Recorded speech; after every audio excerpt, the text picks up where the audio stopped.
રામનગરી અયોધ્યા જવા માટે હવે ભાવનગરના લોકોને સીધી ટ્રેન મળશે અને રેલવે મંત્રી અશ્વિની વૈષ્ણવના હસ્તે ભાવનગરથી અયોધ્યાની સીધી ટ્રેનનું પ્રસ્થાન કરવામાં આવ્યું તો ભાવનગર રેલવે ટર્મિનસ સ્ટેશન પરથી ભાવનગર અયોધ્યા સાપ્તાહિક ટ્રેનને લીલી ઝંડી આપવામાં આવી। કાર્યક્રમમાં 3 કેન્દ્રીય મંત્રી ઉપસ્થિત રહ્યા હતા। આ સાથે ભાવનગરથી પુણે, રીવા, રાયપુર અને જબલપુર 3 ટ્રેન સેવાઓની લીલી ઝંડી આપવામાં આવી હતી। રેલ મંત્રીએ ભાવનગર, પોરબંદર, રાજકોટ માટે પણ રેલવેના વિકાસ કામોની કામગીરી અંગે પણ માહિતી આપી હતી। ભાવનગરીથી અયોધ્યાને જોડતી વીકલી ટ્રેનનો આજે દેશના રેલવે મંત્રીએ શુભારંभ करायो है। राणावाव स्टेशन पे नई कोच मेंटेनेंस फैसिलिटी 135 करोड़ रुपए के सैंक्शन के साथ, फिर सारड़िया वांसजालिया न्यू लाइन, इसका डीपीआर के लिए आज एफएलएस सैंक्शन हुआ है। फिर भद्रकाली गेट पे फ्लाईओवर आरओबी बनने का काम चालू होगा। फिर गतिशक्ति कार्गो टर्मिनल भावनगर में 2 बनेंगे और नया कंटेनर का टर्मिनल बनेगा। અમદાવાદ શહેરને હરિયાળું બનાવવા માટે વૃક્ષારોપણ કરવામાં આવી રહ્યું છે। આ વચ્ચે એક મોટો રિપોર્ટ સામે આવ્યો છે। સાઉથ ઇસ્ટ એશિયાના રિપોર્ટ અનુસાર અમદાવાદ શહેરના 13 વોર્ડના ગ્રીન કવરમાં ઘટાડો થયો છે। વર્ષ 2012ની સરખામણીમાં વર્ષ 2024માં ઘણો ઘટાડો થયો છે। કોંગ્રેસે અમદાવાદ મહાનગરપાલિકાના મિશન ફોર મિલિયન ટ્રી પર સવાલો ઉઠાવ્યા છે। સાથે જ કોંગ્રેસ કાઉન્સિલરે અધિકારીઓ પર ભ્રષ્ટાચારનો આક્ષેપ કર્યો છે। આજે અમદાવાદના કરદાતાના કરોડો રૂપિયાથી છેલ્લા 10 વર્ષથી મિશન મિલિયનના બહાના હેઠળ રૂપકડા નામ આપીને અમદાવાદના નગરજનોને છેતરવામાં આવી રહ્યા છે। આ green policy ICLEI South East Asia દ્વારા તૈયાર કરવામાં આવી છે। એના દ્વારા આપણને જાણવા મળ્યું છે કે ગ્રીન કવર જે છે અમદાવાદનું એ કયા વોર્ડમાં કેટલું છે એના પરથી આપણને જાણવા મળ્યું છે કે કુલ 13 વોર્ડ એવા છે જેને આપણે આઈડેન્ટિફાઈ કર્યા છે કે જેની અંદર ગ્રીન કવર 2014થી શરૂ કરીને 2024 સુધીમાં માઇનસમાં ગયું છે।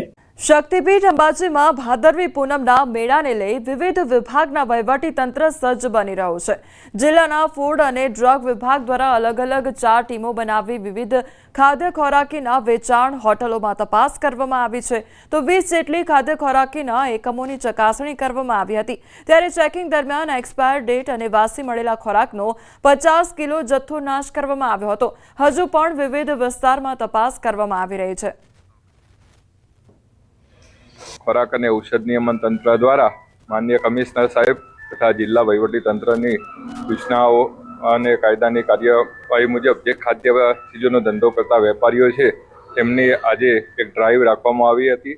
હોટલ, રેસ્ટોરન્ટ, કરિયાણાની દુકાનો, બેકરીઓ અને સઘન તપાસ કુલ 4 ટીમો દ્વારા બનાવીને કરવામાં આવેલી હતી। આ ઉપરાંત ફૂડ સેફ્ટી વાન પણ સાથે રાખવામાં આવેલી હતી અને સ્થળ ઉપર નમૂનાની ચકાસણી કરવામાં આવેલી હતી। નવરાત્રીનો તહેવાર નજીક આવતા જ ગુજરાતમાં તૈયારી આરંભી દેવામાં આવતી હોય છે। ગત વર્ષે નવરાત્રીમાં પાસને લઈને વિવાદમાં રહેલા સફેદ પરિંદે નવરાત્રીની તૈયારીઓ આરંભી દેવામાં આવી છે। આ વર્ષે 2 દિવસ લક્ઝુરિયસ ગરબાનું આયોજન કર્યું છે। સફેદ પરિંદે દ્વારા 26 અને 27 સપ્ટેમ્બરે લક્ઝુરિયસ ગરબાનું ભવ્ય આયોજન કરવામાં આવ્યું છે જેમાં 2500 જેટલા ખેલૈયાઓ સફેદ અને ગોલ્ડન ડ્રેસ કોડમાં ગરબે ઘૂમશે જેમાં વિશાળ ટેમ્પલ તેમજ સેલ્ફી ઝોન અને વીઆઈપી સુવિધાઓ ઉપલબ્ધ છે। एक्चुअली लास्ट टाइम जे इश्यू थयो एना लीधे आखते लास्ट टाइम जेनो के तमे अलग करी रह्या छे के कीधुं हतुं के 3000 पब्लिक लाईशुं अमे 5 થી 6000 पब्लिक लाई दीधी थी अने घणो बधो मिसमेनेजमेंट थयुं हतुं एटले आखते पहेली ज अमे सारी जग्या मोटी जग्या अने पहेली ज अमे इन्वाइट करे के जे लोकोने अमारे नाम नंबर्स बधा होय के केटला लोको आई रह्या छे केटला लोकोना नाम छे सपोज कोई अंदर एंट्री ले छे तो लोकोने कंपल्सरी नाम अने लोकोनो आधार कार्ड लईने जवानो एंट्री थशे तो ए रीते आखते पहेली ज अमे सेफ्टी राखी छे। અમદાવાદમાં અત્યાર સુધી થીમ બેઝ ગરબા કોઈએ નહોતા કર્યા તો અમે એવું પ્લાન કર્યું કે સફેદ જે આપણું પીસનો કલર છે એ કલર આપણે ઇન્ટ્રોડ્યુસ કરીએ એના અકોર્ડિંગ આપણે થીમ બેઝ ગરબા રાખીએ કે પૂરી અંધારામાં જ્યારે બધા જ વ્હાઇટ કપડામાં ગરબા રમે તો એ બહુ જ મતલબ બહુ જ બ્યુટીફુલ લાગે એવા એના ઉપરથી અમે કલર રાખ્યો કે આપણે વ્હાઇટ કલરથી ગરબા રમાડશું બધાને। આ વખતે જેમ કે ભાતીગળ સંસ્કૃતિના પ્રાચીન અર્વાચીન બધા જ રીતની અમારી તૈયારી છે પૂર જોશમાં ચાલી રહી છે। ઓલમોસ્ટ 2-3 કલાકના રિહર્સલ ચાલી રહ્યા છે અને બહુ જ અમે તૈયારી સાથે બેઠા છીએ અને ખેલૈયાઓને ખૂબ મજા કરાવીશું। લોકનૃત્યના ગીતો, રાહડા છે, સુગમ ગીતો છે, પ્રાચીન અર્વાચીન બધા જ અમે પ્રોવાઈડ કરીશું અમદાવાદના અસારવા વિસ્તારમાં આવેલ 900 વર્ષ જૂની પૌરાણિક વાવ જર્જરિત બની ગઈ છે. ભવાની માતાજીનું મંદિર સાથે જોડાયેલી આ વાવ ભાવિકોની આસ્થા અને ધાર્મિક કાર્યક્રમોનું કેન્દ્ર છે.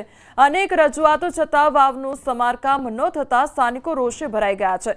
અનેકવાર પુરાતત્વ વિભાગમાં રજૂઆત કરાઈ હોવા છતાં કોઈ કામગીરી શરૂ ન થતાં લોકોમાં નિરાશા છે. આજે મોટી સંખ્યામાં લોકો બેનરો સાથે એકઠા થઈ વિરોધ નોંધાવ્યો હતો અને વાવના તાત્કાલિક સમારકામની માંગ પણ કરવામાં આવી છે. તો સતત લોકો દ્વારા વિરોધ કરવામાં આવી રહ્યો છે, તો સમારકામ કરાવવામાં આવે તેવી માંગ પણ લોકો દ્વારા કરવામાં આવી રહી છે, કારણ કે આ જે પૌરાણિક વાવ છે તે અત્યારે જર્જરિત હાલતમાં જોવા મળી રહી છે. નગરમાં 10 થી વધુ સોસાયટીના રહીશો હાલાકી ભોગવી રહ્યા છે. બાયપાસથી શહેરને જોડતો મુખ્ય રસ્તો ખોદકામ પછી 1 મહિના કરતાં વધુ સમયથી અધૂરો છે. ચોમાસામાં પાણી ભરાતા વાહનો ફસાઈ જાય છે. વિદ્યાર્થીઓને મુશ્કેલીનો સામનો કરવો પડી રહ્યો છે. સ્થાનિકોની માંગ છે કે તંત્ર તાત્કાલિક નવીનીકરણનું કાર્ય શરૂ કરે અને કફોડી હાલતથી રાહત આપે. ચોમાસાના કારણે બંધ રાખવામાં આવ્યો હતો, તો જ્યારે ચાલુ કર્યો ત્યારે ચોમાસું જ હતું અને આગળ અહીંયા તો ખાડા છે જ, પણ આગળ તમે જોઈશો તો આગળ પણ ઘણા બધા ખાડા છે. લોકોના ઘરના આંગણા સુધી ખાડા ભરેલા છે. અત્યારે વરસાદ નથી છતાંય આ સ્થિતિ છે. ચાલુ વરસાદે અમે જોયેલું છે 3 થી 4 જણા સ્લીપ થઈ ગયેલા છે. અમે દોડીને અહીંના જે લોકો છે એમને ઊભા કરેલા છે. અહીંયા ઘણા લોકોને ખૂબ હાલાકી ભોગવવી પડે. તો વહેલી તકે નગરપાલિકાને મારી નમ્ર વિનંતી છે કે જે કંઈ કોમન પ્લોટો બી પડ્યા છે એની અંદર પાણી ભરાય છે. જે કોમન પ્લોટોની અંદર મચ્છર થાય છે ને મેલેરિયા થાય છે ને લોકો બીમાર પડે છે, તો વહેલી તકે એ કોમન પ્લોટોમાં બી લોકોને નોટિસ આપી અને કમસે કમ એ પ્લોટોની પ્લીટ ભરાવડાવી દેવી, જેથી કરીને પાણી ન ભરાય અને રોગચાળો ન થાય. અમને તો બહુ ગંદકી, બહુ જીવજંતુ અમારા ઘરમાં ગરી જાય છે. આ રસ્તાની કંઈક સગવડ કરો. મહાપાલિકા વાળાએ ખોદીને તો બહુ મૂક્યું હતું, પછી બંધ કરી દીધું કામ. અમારે તો માંગણી એવી છે, અમારે રોડ હરખા કરાવો, અમારે પાણી ગરી જાય છે ઘરમાં, એ બધી અમારી માંગણી છે. શહેરમાં ગત 24 જુલાઈએ ફઈ ભત્રીજી ગુમ થયા હોવાની ફરિયાદ નોંધવામાં આવી હતી અને આ સમગ્ર મામલે ફોઈએ જ ભત્રીજીનું અપહરણ કર્યાનો ખુલાસો થયો છે. ગુમ થવાના પ્રકરણમાં પોલીસે લાપતા ફોઈ અને ભત્રીજીને ઇન્દોરથી શોધી કાઢ્યા હતા અને આ મામલે ઊંડાણથી તપાસ કરતા ચોંકાવનારી હકીકત બહાર આવી હતી. યુવતીએ પોતાના ભાઈ પાસેથી વારસાઈ મિલકતમાં ભાગ મેળવવા માટે વકીલ સાથે મળી અપહરણનો કારસો ઘડ્યો હતો. પહેલા તો આ ચાલાક યુવતીએ પોલીસને પણ ગુમરાહ કરી હતી. તેમણે એવું કહ્યું હતું કે તેઓ જ્યારે રેસકોર્સ નજીક હતા ત્યારે કોઈ બુકાનીધારી શખ્સ દ્વારા છરીની અણીએ અપહરણ કરવામાં આવ્યું હતું. હાલ આરોપીની પોલીસે અટકાયત કરી છે, તેમજ આરોપી વકીલને શોધવા ચક્રો ગતિમાન કરવામાં આવ્યા છે.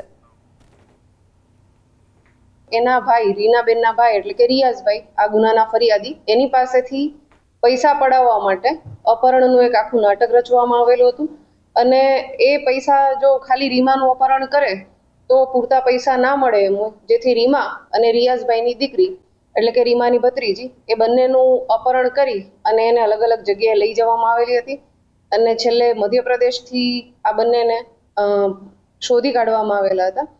સુરતના કતારગામમાં મિત્રએ મિત્રના જ ઘરે કર્યો લાખોનો હાથ ફેરો. કુંભાર ફળિયામાં રહેતા પાલિકાના ક્લાર્કના ત્યાં ચોરી. પાલિકાના કતારગામ ઝોનમાં ક્લાર્ક તરીકે કામ કરતા વિવેક કંચનવાળાના ઘરે ચોરી થઈ.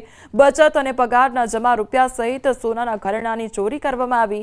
ઘરે વારંવાર અવરજવર કરતા મિત્ર કેયુર પટેલે હાથ ફેરો કર્યો તો ગોવા જઈ શરાબ અને શબાબમાં રૂપિયા ઉડાવ્યા અને શંકા જતા વિવેકે કતારગામ પોલીસ મથકમાં ફરિયાદ નોંધાવી હતી, જ્યાં પોલીસે ગુનો નોંધી તપાસ કરી હતી. પોલીસનો આખરી પૂછપરછમાં મિત્ર કેયુર ભાંગી પડ્યો હતો. પોતાના જ મિત્ર વિવેકના ઘરે હાથ ફેરો કર્યાની કબૂલાત કરતા ધરપકડ કરવામાં આવી, તો વધુ તપાસ કતારગામ પોલીસે હાથ ધરી છે.